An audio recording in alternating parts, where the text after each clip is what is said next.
Gagawin natin. Ay, sorry, chuleta. Dito ko niluto yung steak natin. Lagyan mo ng konting nor seasoning. Yung mantika ng steak, bawang, nandiyan pa yung balat. Ilaw natin. Pag niluto mo yung bawang ng... sorry, hindi pa. Parang kulang yung kape na bigyan niyo sa akin. Naantok pa. Isa pang ang kape. Pagkatapos, pag gumawa kayo ng sauce sa bahay, gagawin nyo, huwag mo itapon yung mantika. Kasi yung mantika na yan may lasa. I-enhance mo yung flavor niya by adding butter, garlic, nor seasoning. Tingnan mo, sauce na siya.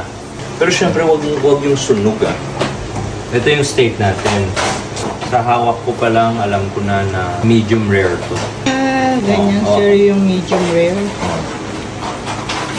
Malambot. Ayan, rare na rare. Ang pula pa sa loob. Yun yung gusto ni Camille. Baka mabigla kayo. Pero actually masarap to. Maganda yung klase yung karne. Pahid natin dyan ha. Tikman mo. Lambot no? Sarap sir.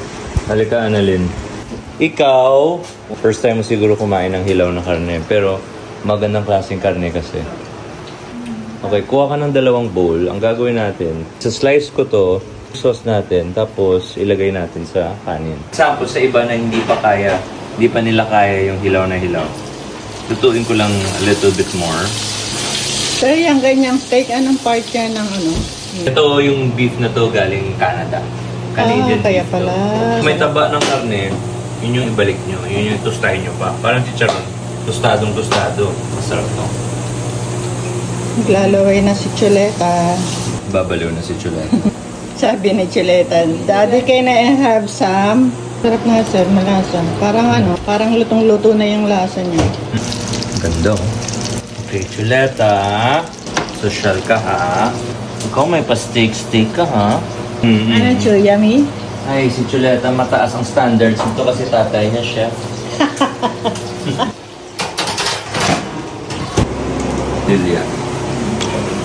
Ito, tinidor. Tapos, kainin mo muna yung karne para ma-appreciate mo. Sige, mukha kang nainggit ito.